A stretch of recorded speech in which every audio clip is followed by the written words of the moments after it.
This last weekend, I Sell Manga status spur at my anime in Novi, Michigan, and I'm going to tell you something I learned about the posters. So I made a poster for my manga. No, not this. This. I don't know what to call it. But I made 3 different posters, and I'm going to tell you how each of them did. So this was the first one. This had a link to, like, everything.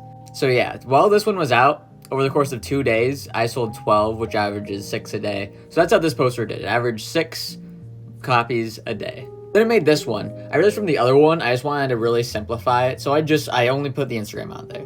The day I had this one out, I sold 6.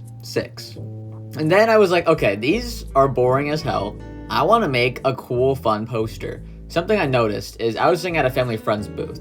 So some people didn't really know I was there. Sometimes they'd come up to me asking me to help them sell a Funko, which I would do because I was helping him. But sometimes I saw some people go up to my little stand. This is what my stand looked like. And they were like, I think this is an original manga. And then in my head, I was like, yeah, it is.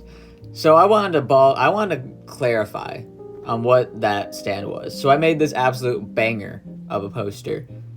It didn't work. I didn't really sell any. I sold 4 still. I did hear some people walk by and go, 128 pages for $10? That's pretty good. But then they didn't really look at it or anything. So in conclusion, there's too many variables to really talk about which poster, if at all, helps me make more sales. First of all, the first poster, that was out for 2 days at a less popular con. Second of all, the first day that the Just Instagram one was out, when I sold 6, that was the most amount of people. That was like the biggest day at a convention. And then finally, the last poster I made with the whimsical one, that was the least busy day. But it was still pretty popular. But it was the least busy day. But secondly, at the first con, this was how big my table was. The second con, this is how big my table was. Which I do think makes a big difference. Just in like the brain of somebody. I think that makes a huge difference. I think if I had a bigger table, I do think I probably would have sold a few more. Anyway, I just really wanted to show my whimsical poster. That's all this was.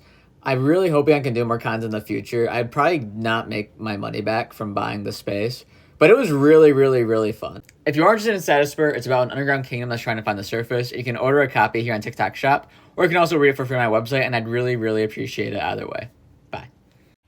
I'm back from editing, and I'm sorry, this video sucked.